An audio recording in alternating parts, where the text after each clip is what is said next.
crunch right now, and I can't get my manager to see why I need some consulting help to finish this project. You mean you can't promise to get this to me by Friday? I know you're busy, but... I wonder how I can get our executive team to sign off on this proposal. The customer just told me that they can't agree to a contract unless we can promise them same-day turnaround service. How can I get Charlie to consider appointing me to that position? My team members can't seem to agree on anything. We'd really like to add her to our team, but she seems reluctant to commit. I'll never get engineering to commit to that kind of schedule. Why can't people just say yes? Why is it so hard to get support around here? Doing business today means influencing other people. Most of us can't depend solely on our own resources.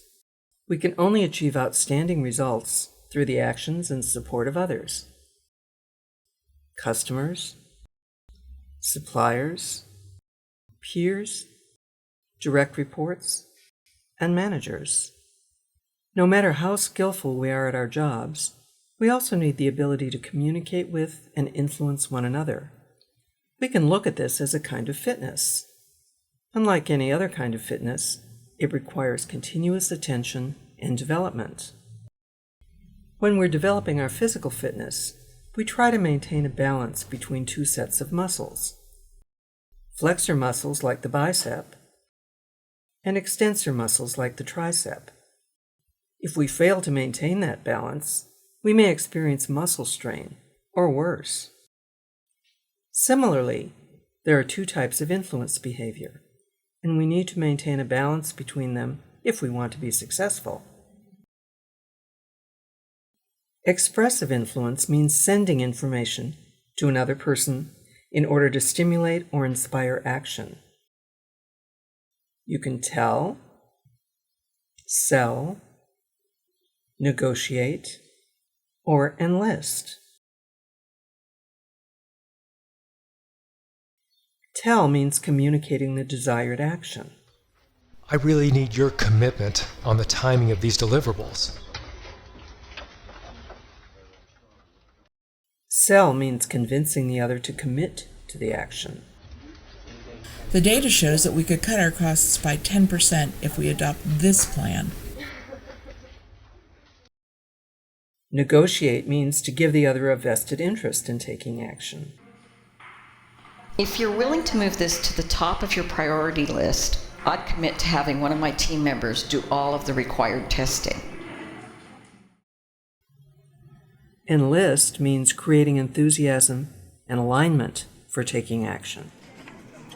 I could see us 6 months from now looking back at the best customer response rate we have ever had. Receptive influence means drawing information or a response from the other person that leads to or promotes action. You can inquire, listen, attune, or facilitate. Inquire means to get information or involvement. What are your decision criteria for selecting the next project to fund? Listen means to highlight, learn the limits of, or expand the other's thinking. So, from your point of view, we don't provide enough opportunity to develop your skills in this role. Attune means to build trust or increase openness. If I were in your shoes, I might be reluctant to ask my team to take on another project right now. Facilitate means to get the other to take responsibility for action. What could I do that would make it easier for you to move forward on this?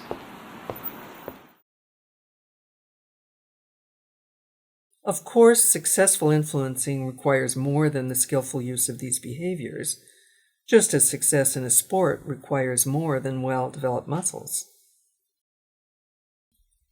To be a successful influencer, you need to be clear about the results you want to achieve.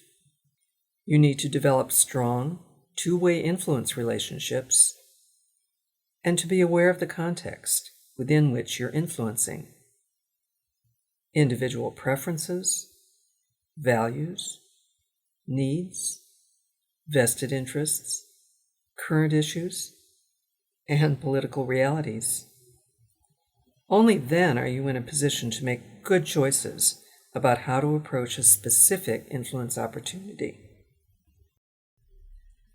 We all have the potential for developing, maintaining, and increasing our influence fitness.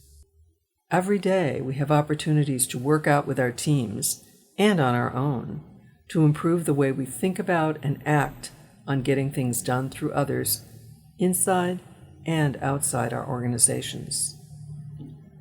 By consciously and continuously developing and improving our own influence fitness, we will also develop strength, flexibility, and focus in our organizations, making them fit to compete in our complex, fast-moving global environment.